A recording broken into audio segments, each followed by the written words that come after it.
وہ خشک لب سوکھا گلا شیر خدا کی آل کا، وہ تیرے ہونٹوں پر تری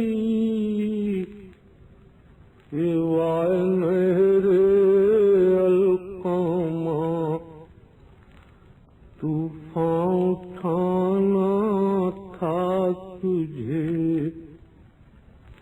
یا سوکھ جانا تھا تجھے، کچھ تم نے خدمت ہی نہ کی،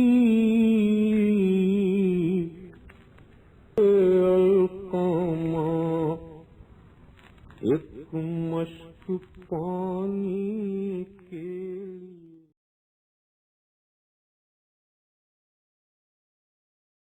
ناظرین السلام علیکم، میں ہوں شوکت عابدی۔ پیش خدمت ہے پروگرام عزاداری دین کی زندگی ہے۔ ناظرین آج بھی ہمارے ساتھ موجود ہیں عالی جناب مولانا سید صفی حیدر صاحب قبلہ، مولانا سید ممتاز جعفر صاحب قبلہ، مولانا فیروز صاحب قبلہ اور مولانا فیض عباس صاحب، مولانا تہذیب الحسن صاحب اور مولانا منور حسین صاحب۔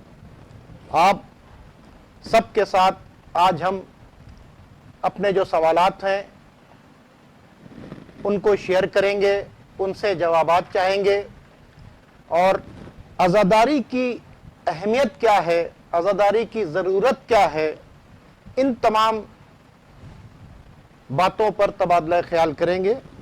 تو آئیے بغیر کسی تمہید کے سب سے پہلے میں حجت الاسلام والمسلمین عالی جناب مولانا سید صفی حیدر صاحب قبلہ سے گزارش کرتا ہوں کہ سب سے پہلے وہ عزاداری کی اہمیت پر تھوڑی سی روشنی ڈالیں، اور اس کے بعد جو مین میرا سوال ہے آپ سے کہ شہید اور مظلوم تو بہت سے گزرے ہیں، آخر امام حسین علیہ السلام کی شہادت کے اوپر اتنا اہتمام کیوں ہے؟ میں چاہوں گا پہلے عزاداری کی اہمیت پر، پھر اس کے بعد اس سوال کے اوپر روشنی ڈالنے کی زحمت گوارا کریں۔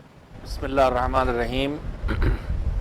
پچھلی گفتگو جو ہم لوگوں نے کی تھی اس میں بات میں نے عرض کی تھی کہ جس دین کے پہنچانے کے لیے اور اس دین کی راہ پہ چلا کے انسانیت کو دنیا اور آخرت ہر جگہ کامیابی کے منزل دینے کے لیے پروردگار عالم نے اتنا اہتمام کیا کہ 1,24,000 نبی بھیجے، اور اس کے بعد 12 امام معین کیے، اور خاتون جنت سیدہ نساء العالمین حضرت فاطمۃ الزہرا سلام اللہ علیہا کو ہدایت کی ذمہ داری دی، اور ان میں سے کسی ایک کی جان کی قیمت کا اندازہ نہیں لگایا جا سکتا۔ انہوں نے جو خدمات کی، جتنی تکلیفیں اٹھائیں تبلیغ میں، دین کے پہنچانے میں، اس کا ہم حساب نہیں لگا سکتے، تو پھر دین کی قیمت کا اندازہ کیسے لگ سکتا ہے؟ اور جو دین اتنا قیمتی ہو، اس دین کے لیے دشمن اتنی کوششیں کرے گا مٹانے کی، لہذا اتنا ہی اس کی حفاظت کا انتظام بھی ہونا چاہیے۔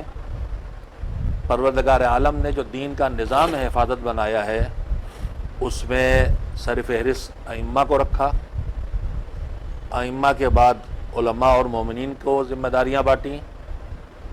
اسی نظام حفاظت میں ایک الہی انتظام عزاداری ہے۔ بالعموم اپنے بزرگوں کی یاد منانا، جو 2 صورتوں میں ہو سکتی ہے، اور معصومین نے فرمایا ہے کہ شیعتنا من فاضل طینتنا، ہمارے شیعہ، ہمارے پیروکار، شیعہ کا مطلب کوئی خاص فرقہ نہیں ہے، لفظ شیعہ عربی میں مکمل طور پر کسی کی پیروی کرنے والے کو کہتے ہیں۔ بہت اچھی بات۔ جناب ابراہیم کے لیے یہ لفظ قرآن مجید میں آیا ہے کہ ان بسم اللہ الرحمن الرحیم ان من شیعتہ لا ابراہیم، جناب نوح کے شیعہ تھے جناب ابراہیم، ان کے دور میں نہیں تھے لیکن ان کی مکمل طور پر پیروی کرنے والے تھے، اس لیے وہ شیعہ کہلائے، تو شیعہ پیروکار کو کہتے ہیں۔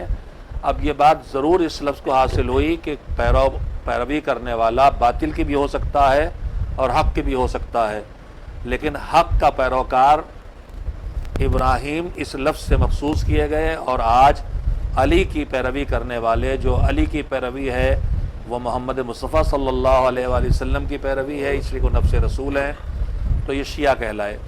شیعتنا من فاضل طینتنا، ہماری طینت سے، جس سے اللہ نے ہمیں بنایا ہے۔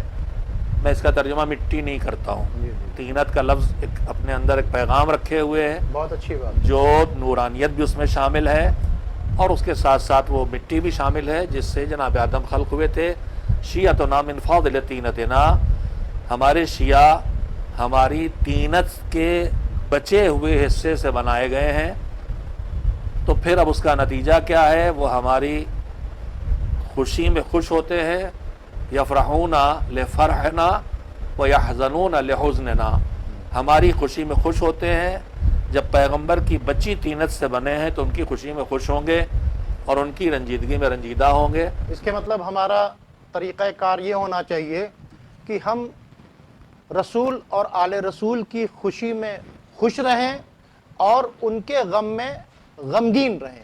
طینت پیغمبر اور طینت آل پیغمبر کہیں سے رمق بھی ہے، وہ ان کی خوشی میں خوش ہوتے ہیں اور ان کی رنجیدگی میں رنجیدہ ہوتے اور ہیں۔ قرآن نے اس بات کو کہا ہے کہ وہ شخص مومن نہیں ہو سکتا جو اپنی جان سے، مال سے، اولاد سے زیادہ رسول اللہ کو نہ چاہے، اور چاہنے والا جو ہے اپنے چاہنے والے کی خوشی میں خوش ہوتا ہے اور غم یہ میں فطرت کا غمگین تقاضا ہوتا ہے، مگر پروردگار عالم نے اسی فطرت کو نظام حفاظت دین بنا دیا۔ بہت اچھی بات۔ تو وہی عرض کرنا چاہتا تھا کہ حفاظت دین کی قیمت کا جو اندازہ جتنا کر سکے گا اتنا ہی اندازہ عزاداری کی قیمت کا کر سکے گا اور اہمیت کا اندازہ لگا سکے گا، اس لیے کہ عزاداری نظام حفاظت دین ہے۔ خطیب اعظم مولانا غلام اصغر اللہ مقامہ کے فقرے پورے حقائق کو بیان کرتے تھے۔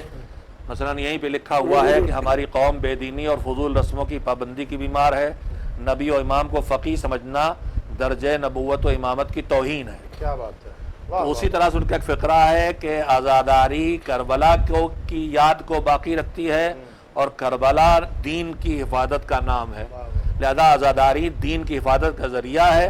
جس دین کی اتنی قیمت ہے کہ جس کے ایک ہادی کی قیمت کا اندازہ نہیں لگا سکتے، وہ دین قیمتی، جب وہ دین اتنا قیمتی ہے تو پھر اس دین کی حفاظت کا قیامت تک جو انتظام اللہ نے کیا ہے عزاداری کی شکل میں، وہ عزاداری کتنی اہمیت رکھتی ہے اور کتنی قیمتی ہے۔ تو میرا سوال ابھی مکمل نہیں ہوا کہ شہادت تو بہت سی ہوئی ہیں، بہت سے لوگ مظلوم شہید کیے گئے ہیں، لیکن شہادت امام حسین پر اتنا اہتمام کیوں کیا گیا ہے؟ جواب یہ ہے کہ اچھے لوگوں کی خوشی میں خوش ہوتے ہیں اور انسانیت تقاضا ہے۔ جانتا بھی نہیں ہے، کل پرسوں جو گفتگو ہوئی تو اس میں کہیں بات آئی تھی کہ کبھی کبھی ہمیں ایکسیڈنٹ کی خبر ملتی ہے، بس گر گئی اور کھائی میں چلی گئی اور تیرتھ یاتری جا رہے تھے، اتنے لوگ مر گئے مثلا، تو ہم رنجیدہ ہو جاتے ہیں۔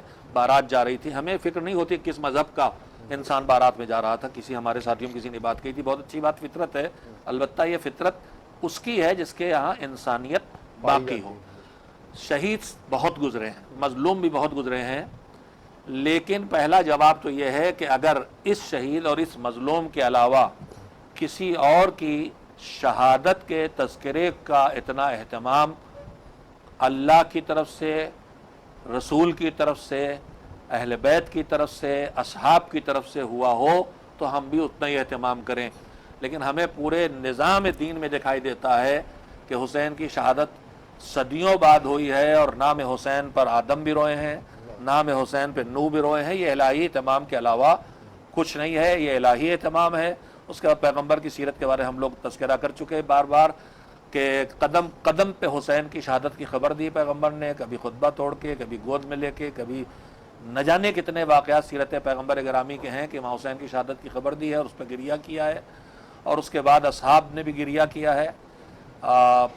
خصوصیت کے ساتھ یہ حسین کے مجلس جو برپا ہوئی ان کی زندگی میں، کسی کی مجلس زندگی میں برپا نہیں حسین کے علاوہ، کسی پہ گریہ نہیں کیا گیا حسین کے علاوہ. وہ جناب ام سلمہ کے گھر میں برپا ہوئی، رسول روئے سینے پہ، حضرت ام المؤمنین عائشہ کے گھر میں برپا ہوئی ہے. ازواج نبی کی روایات ہیں متعدد کہ پیغمبر ان کے گھر میں حسین پر روئے ہیں، حسین کا تذکرہ کر کے روئے ہیں، اصحاب روئے ہیں، پیغمبر کو روتا دیکھ کے روئے ہیں. تو ایک تسلسل سے یہ بات سامنے یعنی ہے. واقعہ ہونے سے جی قبل ہی حسین کی عزاداری شروع ہو گئی. آپ کی ہی بات سے اس بات کو جوڑتے ہوئے جناب فیض صاحب، آپ سے ایک سوال کرنا چاہوں گا کہ کیا عزاداری عبادت ہے؟ بہترین سوال ہے یہ کہ عزاداری عبادت ہے یا نہیں ہے، اس لیے کہ آج جو حملے ہوتے ہیں عزاداری کے اوپر، وہ عزاداری کو معصیت دکھانا چاہتے ہیں کہ عزاداری نہ صرف یہ کہ عبادت نہیں ہے بلکہ معصیت ہے. گناہ ہے. لہذا یہ سوال بہت اہم ہے اور اس کا جواب بھی میں اپنی استطاعت بھر دوں گا. اور وہ اس طرح سے ہے کہ دیکھیں، کسی بھی چیز کی تعریف جب ہمارے سامنے ہوگی تو پھر اس کے مفہوم اور اس کے جو فروعات ہیں وہ بھی ہمارے لیے مشخص ہوں گے. لیکن جب تک کسی چیز کی تعریف ہمیں نہیں معلوم ہے، ہم اس کی حقیقت تک نہیں پہنچ سکتے. پہلے ہمیں عبادت اور معصیت کی تعریف کرنی ہوگی. عبادت کیا ہے؟ عام طور پہ ہمارا یہ خیال ہے کہ عبادت بس نماز ہے، روزہ ہے، حج زکوٰۃ ہے، 6 عبادتیں ہیں یا 10 عبادتیں، اس سے آگے ہم نہیں بڑھ پاتے. جبکہ جب ہم قرآن یا احادیث میں جاتے ہیں تو ہر وہ عمل جس سے مولا کی رضا حاصل ہو، یعنی اللہ کی رضا حاصل ہو، وہ عبادت کہلاتا ہے. اور اس کے مقابلے میں ہر وہ عمل کہ جس سے اللہ کی ناراضگی حاصل ہو، وہ معصیت کہلاتی ہے. بہت اچھی بات. اور یہ انسان انہی 2 چیزوں میں اٹکا ہوا ہے، یا وہ اپنے اعمال سے عبادت انجام دے رہا ہے یا معصیت انجام دے رہا ہے. یہ انسانوں کی صورتحال. لیکن اگر ہم ملک کی بات کریں تو اللہ نے ملک کو ایسے بنایا ہے کہ وہ صرف اور صرف عبادت کرتا ہے، اس لیے کہ اس کے یہاں خواہش نہیں ہے گناہ کرنے کا، اس کے یہاں جرأت نہیں ہے اور وہ طاقت ہی نہیں ہے کہ وہ گناہ کرے. لہٰذا وہ صرف اور صرف عبادت کرتا ہے.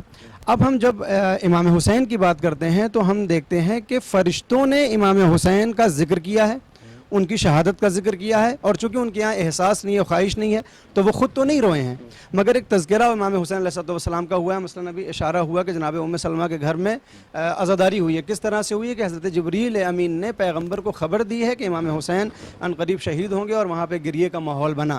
تو حضرت جبریل نہیں روئے ہوں گے، یہ مجھے یقین ہے، اس لیے کہ ان کے یہاں رونا اور ہنسنا نہیں پایا جاتا. لیکن یہ خبر دینا 2 حالتوں سے خالی نہیں ہے، یا یہ عبادت ہے خبر لانا، یا یہ معصیت ہے خبر لانا. فرشتہ معصیت کر نہیں سکتا، لہذا صرف اور صرف عبادت ہوگی. تو یہ ذکر چھیڑنا بھی عبادت ہے. اور اب آئیے امام حسین کی حدیث اگر ہم پڑھنا چاہیں تو امام فرماتے ہیں نفس المحموم لظلم نہ تسبیح وہمہ لنا عبادہ، کہ ہمارے غم کو سن کے جہاں پہ تذکرہ ہو رہا ہے وہاں پر صرف سانس کو لینا یہ تسبیح ہے، اور ہمارے غم کو یاد کرنا یہ عبادت ہے. یہ حدیث ہے امام حسین علیہ السلام کی، اور یہ اشارہ ہے اس بات کی طرف کہ جو پیغمبر اسلام کی، میں بس ختم کر رہا ہوں، معاف کیجیے گا، پیغمبر اسلام نے ایک حدیث بیان کی کہ میں تمہارے درمیان قرآن اور اہل بیت چھوڑ کے جا رہا ہوں، یہ دونوں کبھی جدا نہیں ہوں گے. تو اب ان دونوں کا مرتبہ ہے برابر. اگر آپ قرآن کی بات کریں تو قرآن یوں ہم پورے سال پڑھتے ہیں، پورے برس پڑھتے ہیں، لیکن قرآن کے لیے ایک مہینہ مخصوص کیا گیا ہے، ماہ رمضان، اور وہاں پہ ہم روزہ رکھتے ہیں، قرآن پڑھتے ہیں تو کئی گنا زیادہ ثواب ملتا ہے. اس قرآن کے اترنے کی وجہ سے ماہ رمضان کو یہ فضیلت حاصل ہوئی کہ اگر آپ اس میں سانس بھی لیتے ہیں روزہ رکھ کر تو پھر آپ کو ثواب ملتا ہے. اچھی بات ہے، بہت اچھی. اب یہ تو بات ہو گئی قرآن کی، تو اہل بیت کے لیے بھی تو کچھ ہونا چاہیے. یہ ماہ محرم، یہ ماہ سفر، یہ تذکرہ ہے اہل بیت کا، لہذا ان کا تذکرہ جہاں بھی ہوگا وہاں پر بیٹھ کے اگر کوئی سانس لیتا ہے تو وہ تسبیح بھی ہے اور عبادت بھی ہے. اس کے مطلب جی جی جی جی جی جی جی جی قرآن کریم میں صاف مطالبہ سورہ شورى میں بسم اللہ الرحمن الرحیم قل لا اسألکم علیہ اجرا الا المودۃ فی القربى، مودت اور محبت دل میں پیدا ہونے والے جذبے ہیں جو دل میں چھپے رہیں، پتہ نہ چلے، یہ بھی ہو سکتا ہے، اور جب ظاہر ہوں گے تو کسی نہ کسی عملی شکل میں سامنے آئیں گے. کبھی مودت خوشی کے آنسو کی شکل میں باہر آئے گی، اور کبھی مودت و محبت غم کے آنسو کی شکل میں باہر آئے گی. کبھی بچے کی پیدائش کی خبر سن کے آدمی شدت محبت میں ہنس پڑتا ہے، خوشی میں بھی آنسو آتے ہیں اور غم میں تو آتے ہی آتے ہیں. اور مودت میں آدمی تحفے دیتا ہے، ملتا ہے، ملاقات کرتا ہے، گلے سے محبت ان سب اعمال کو انجام دلواتی ہے. میں یہ عرض کرنا چاہتا ہوں کہ اگر یہ حکم خدا ہے کہ ان سے محبت کرو تو پھر اس محبت کے اظہار کے جتنے طریقے ہوں گے وہ سب حکم خدا کی اطاعت ہوں گے. اور عبادت کہتے ہی اس کام کو ہیں کہ جو اللہ کے حکم کے مطابق اللہ کی رضا حاصل کرنے کے لیے انجام دیا جائے. اگر اس نیت سے نہ ہو تو ساری راتوں کی نمازیں بھی بیکار ہو سکتی ہیں, اور اگر اس ارادے اور نیت سے ہو تو بستر پر سونا بھی عبادت بن جاتا ہے. لہذا میں عرض کرنا چاہوں گا کہ صریح حکم مودت, جو وجوب محبت و محبت کی آیت ہے صریح, اس کی عملی شکل جہاں بھی آئے گی محبت کی, وہ عبادت بن جائے گی. اس لیے حکم خدا کی پیروی ہے. دیکھیے بہت اچھا پیغام دیا فیض صاحب نے کہ جس مہینے میں قرآن نازل ہوا, یعنی رمضان کے مہینے میں, اور قرآن و اہل بیت برابر ہے, تو ہم رمضان کے مہینے میں زیادہ سے زیادہ قرآن پڑھنے کی بات چیت کرتے ہیں. تو پھر جب قرآن اور اہل بیت دونوں ایک دوسرے کے ساتھ ہیں, تو جس مہینے میں امام حسین کی شہادت ہوئی ہے, تو پھر ہماری ذمہ داری بنتی ہے کہ امام حسین کی شہادت اور ان تکلیف اور مصائب کے ایام میں ہم امام حسین کی یاد منائیں. میں ایک سوال کرنا چاہتا ہوں جناب ممتاز جعفر صاحب آپ سے, کہ دیکھیے جب بھی ہم جلوس لے کر نکلتے ہیں یا مجلس کرتے ہیں یا ماتم کرتے ہیں, تو اکثر شرک, بدعت اور حرام کی آوازیں سننے کو ملتی ہیں, اور یہ آوازیں ہمیں کسی اور سے نہیں کلمہ گو سے سننے کے لیے ملتی ہیں. تو کیا آپ تھوڑی سی وضاحت اس بات پر کریں گے کہ کیا عزاداری شرک, بدعت اور حرام ہے؟ بسم اللہ الرحمن الرحیم. دیکھیں عزاداری کی بات چل رہی ہے. اصل مسئلہ یہ ہے کہ عزاداری نہ عقلیات سے اس کا تعلق ہے اور نہ سیاسیات سے ہے, بلکہ اس کا تعلق شریعت اسلامیہ سے ہے. شریعت جو ہمارے سامنے ہے وہ قول معصوم, فعل معصوم اور تقریر معصوم کے ذریعے ہے. اب مسئلہ یہ ہے کہ اگر آپ تاریخ کا مطالعہ کیجئے تو قول معصوم بھی ہمارے سامنے ہے, اور تقریر معصوم بھی ہے, اور فعل معصوم بھی ہے. عمل کر کے باقاعدہ دکھایا گیا ہے. اور جہاں تک رہا جلوس و عماری وغیرہ جو آپ بتا رہے ہیں, تو اس میں جو ہے عماری جو ہم بناتے ہیں وہ شبیہ ہے اس عماری کے لیے جو جناب یعنی اہل حرم کے لیے بنائی گئی تھی. علم جو ہم بناتے ہیں, ہم علم جناب عباس کے علم کی شبیہ بناتے ہیں. ہمارے پاس جو زری بنتی ہے وہ زری ہم شبیہ بناتے ہیں ذریعہ امام حسین علیہ السلام سے. تو شبیہ بنانا جو ہے بدعت نہیں ہے, کیونکہ ہمارے سامنے معصومین سے روایتیں بھی موجود ہیں کہ یہاں تک کہا گیا کہ اگر والدین کی قبر کے نشان بھی اگر نہیں معلوم ہے تو آپ ایک قبر کا نشان بنا کر جو ہے وہاں بیٹھ کے آپ دعا مانگیے. تو یعنی یہاں پر جو ہے ایک طریقے سے شبیہ بنائی جا رہی ہے قبر کی, تو اس کو جو ہے معصوم نے اجازت دی ہے. تو یاد رکھیں کہ ہر چیز کی شبیہ. تھوڑی دیر کے لیے ایک مسئلہ اور آپ کے سامنے رکھ دیا جائے کہ کعبے کی یعنی مسجد الحرام کی شبیہ جو ہے مسجد ہے. آپ جو ہے کعبے تمام مسجدیں جو ہیں ہمارے لیے یعنی قابل احترام ہے, اور اس کا جی نجاست کے حالت جا بھی نہیں سکتے. تو ہمارے سامنے جو شبیہ بنانا جو ہے کوئی بری بات نہیں, بلکہ معصومین کے قول کے مطابق ہے. تو اس لیے ہم کہاں سے اس کو بدعت کہتے ہیں. اور بدعت کی تعریف میں جو علماء نے بیان کیا وہ یہ کہ ادخال ما لیس فی الدین, جو دین میں نہیں ہے اس کو داخل کرنا جو ہے یہ بدعت ہے. اور شمار کرنا عد ما لیس من الدین, جو دین میں سے نہیں ہے اس کو دین میں سے شمار کرنا یہ بدعت ہے. تو ہمارے پاس دین, ہم نے ایک جملہ آپ کے سامنے کہا, نہ اس کا تعلق عقلیات سے ہے, نہ اس کا تعلق جو ہے سیاسیات سے ہے, بلکہ اس کا تعلق جو ہے شریعت اسلامیہ سے ہے بے عین ہی. ابھی آپ نے سنا کہ جناب آدم کے زمانے سے جو یہ سلسلہ چلتا چلا آیا ہے, خود ان کی حیات میں جو ہے کہتے ہیں کہ یہ عزاداری منائی گئی ایک طریقے سے. تو ہمارے سامنے بدعت کا کوئی سوال نہیں. اور حرام کی بات جہاں تک آ گئی تو حرام محمد حرام الی یوم القیامہ, حلال محمد حلال الی یوم القیامہ, یعنی قیامت تک جو ہے حلال محمد حلال ہے اور حرام محمد حرام ہے. اسی بات کو کربلا میں جو ہے امام حسین السلام نے سب سے اقرار کرا لیا تھا کہ دیکھو. تو مسئلہ صرف اتنا ہے کہ اگر رسول کی سیرت ہمارے سامنے ہے تو وہ ہمارے لیے حلال ہے. مولانا نے گفتگو جو کی ہے اس سے ذرا سے الگ پہلو بات کرنا چاہتا ہوں اپنے نوجوانوں کے لیے, جو یہ کہتے ہیں کہ کفر ہے, شرک ہے, بدعت, 3 لفظ استعمال کیے جاتے ہیں, پھر حرام ہے. کیا چیز؟ عزاداری. عزاداری کس چیز کا نام ہے؟ یا حسین پر رونا, یا حسین کا گریہ ماتم کرنا, یا ان کو یاد کرنا, جس کے مختلف شکلیں ہیں. جی جی جی جی کفر کس چیز کو کہتے ہیں؟ اللہ شرک کس چیز کو کہتے ہیں؟ اللہ کی ذات میں بدعت کس چیز کو کہتے ہیں؟ حسین پر رونا، حسین پر گریا، کیا انکار خدا ہے؟ کیا بات ہے. کیا انکار دین ہے؟ کیا انکار قرآن ہے؟ کیا انکار سنت ہے؟ واہ واہ. کیا انکار عظمت اصحاب ہے؟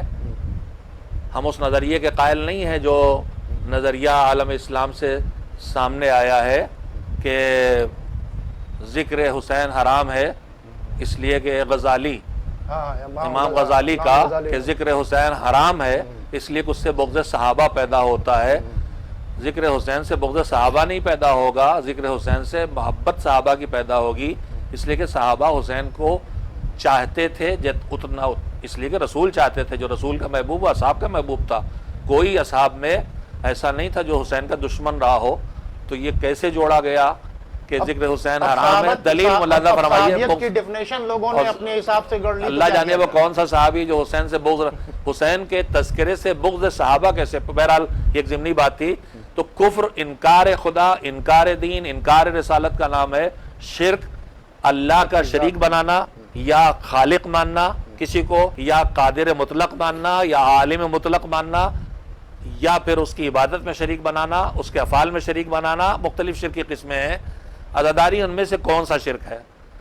عزادار اپنے عمل سے گریہ کر کے کس چیز کی دلیل دیتا ہے کہ جس پہ ہم رو رہے ہیں وہ شہید ہوا، اس کو موت آئی ہے.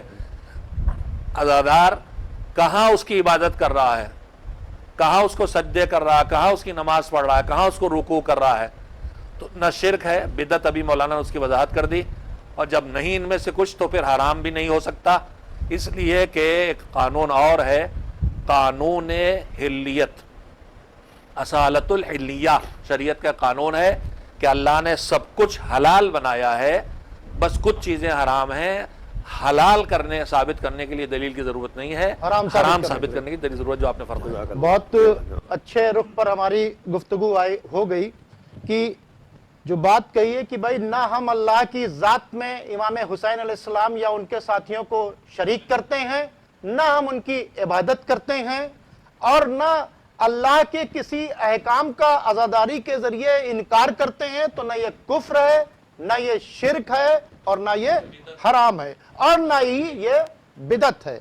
اب میں کیونکہ وقت بھی ہمارے پاس کم ہوتا ہے، اب میں جناب فیروز علی صاحب سے دست بستہ، مولانا فیروز علی صاحب آپ سے دست بستہ گزارش ہے کہ کیا عزاداری کا حکم قرآن مجید میں موجود ہے؟ بسم اللہ الرحمن الرحیم. سوال بہت اچھا ہے اور بجا ہے، اس لیے کہ ہم لوگوں سے جس چیز کا سب سے پہلے مطالبہ کیا جاتا ہے وہ یہی ہے کہ یہ عمل جو آپ انجام دے رہے ہیں اس کا کوئی قرآنی حکم ہے یا نہیں ہے، قرآن اس پہ دلالت کرتا ہے یا نہیں کرتا ہے، قرآن اس کی رہنمائی کرتا ہے یا نہیں کرتا ہے. تو عزاداری ایک ایسا موضوع ہے، اگر ہم اس کو دل سوزی کے پہلو سے دیکھیں تو قرآن مجید میں پروردگار عالم نے بہت سے لوگوں کے افعال اور اقوال کو نقل کیا ہے، اور جن کو نقل کیا ہے اگر اس کی نظر میں، پروردگار کی نگاہ میں وہ کام ناپسند تھا تو وہیں پر اس کے ناپسند ہونے کا بھی اعلان کیا ہے، اور اگر وہ کام ناپسند نہیں تھا تو صرف اس کے ذکر پر اکتفا کر لی ہے.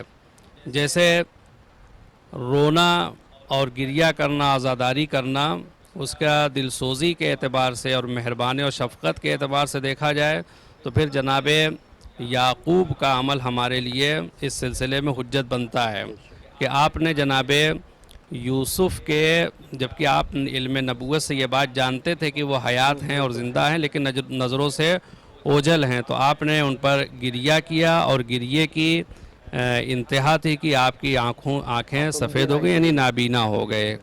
اور سورہ یوسف کی آیت نمبر 84 اس پہ دلالت کرتی ہے کہ جس میں آپ نے فرمایا تھا قال یا اسفا لا یوسف وابیضت عیناہ من الحزن فہو کظیم. جی، اور اگر ہم عزاداری کو ماتم کی کیفیت بھی ہے، واہ صفا یوسف میں ماتم کی کیفیت ہو سکتا ہے، قرآن نے نقل نہیں کیا ہے لیکن یہ سینہ پیٹ کے کہہ رہے ہوں.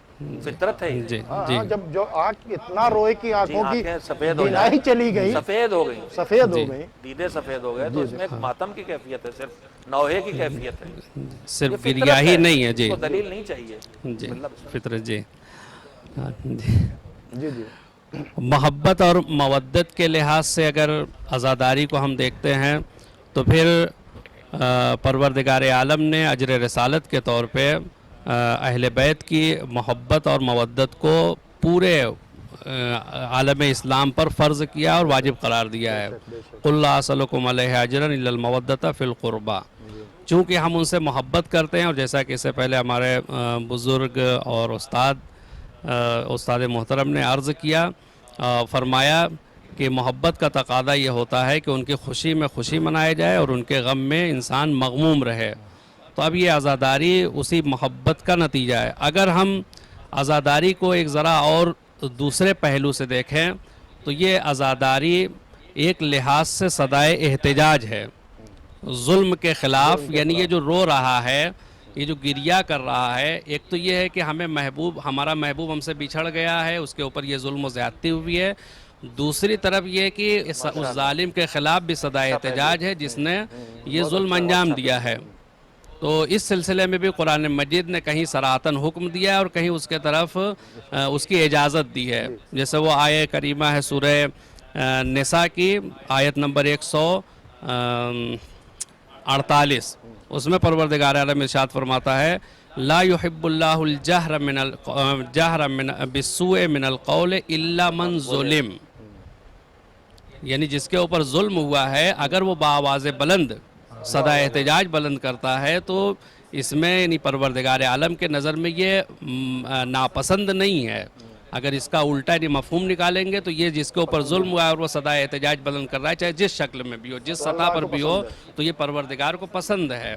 اور یہ کلی حکم اس نے دیا ہے کہ مظلوم کو اور جس کے اوپر ظلم ہوا ہے اس کو اس بات کا حق حاصل ہے کہ وہ صدا احتجاج بلند کرے. اور عزاداری کو اگر ہم ولی خدا سے رابطے کے عنوان سے دیکھیں تو پھر یہ بھی یعنی ایک اس رابطے کو مضبوط کرنے کا ذریعہ ہے. اس رابطے کو جو ولی خدا سے ہمارا رابطہ ہے، وہ عزاداری اس رابطے کو مضبوط کرتی ہے، کہ جس کی دلیل وہ آئے ولایت ہے کہ جس میں پروردگار عالم نے ارشاد فرمایا انما ولیکم اللہ ورسولہ والذین آمنوا الذین یقیمون الصلاۃ ویؤتون الزکاۃ وہم راکعون.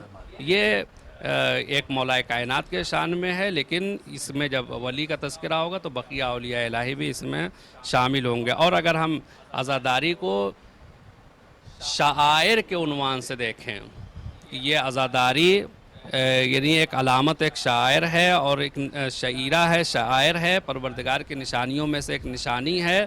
تو پروردگار کی نشانی یعنی جو خدا تک پہنچائے، یعنی وہ نشانی اور علامت یعنی جو خدا تک ہم کو پہنچائے. تو امام حسین علیہ السلام کی عزاداری وہ ہوتی ہے کہ جو ہم کو امام حسین علیہ السلام سے قریب کر کے پروردگار سے قریب کرتی ہے. جیسا کہ اس سے پہلے بھی برادر گرامی فیض عباس صاحب نے اس پہ پوری دلیل کے ساتھ پیش کیا کہ عزاداری عبادت ہے. تو یہ 5 عنوان ہیں اور پانچوں کے سلسلے میں پروردگار عالم نے قرآن مجید میں اس کا حکم دیا ہے یا اس کی تائید کی ہے یا اس کی اجازت دی ہے. اب اگر ہم ان آیتوں کو سیرت نبی اکرم اور سنت پیغمبر خدا سے ملا کر دیکھیں تو پھر وہاں پر بات بالکل عیاں ہو جاتی، جس کی طرف بزرگوں نے اشارہ کیا کہ نبی اکرم نے متعدد بار یعنی قولاً فعلاً اور تقریراً تینوں اعتبار سے امام حسین اسلام کی عزاداری کی اور عزاداری کا حکم دیا، اور اس میں جو عزاداری کر رہا تھا اس کی تائید بھی کیا آپ نے. اور صرف یہی یعنی صرف نبی اکرم کی سیرت نہیں ہے، اور بقیہ اگر صحابہ کے حد تک دیکھیں گے تو پھر وہ بھی نبی اکرم کی سیرت پر عمل کرتے ہوئے اسی پر عمل کر رہے تھے. کیونکہ ہمارے پاس وقت کم ہے تو میں اب جناب منور حسین صاحب سے ایک سوال کرنا چاہوں گا کہ جناب کیا حدیث منبکا کا یہ مطلب ہے کہ صرف کربلا والوں پر آنسو بہا لیے جائیں اور سارے واجبات ترک کر دیے جائیں اور کوئی بھی حرام کام کیا جائے تو اس پر کوئی اعتراض نہیں ہے؟ کیا منبکا کا یہ مطلب ہے؟ بسم اللہ الرحمن الرحیم. دیکھیے گریے کے متعلق 3 لفظ آئے ہیں، ایک بکا،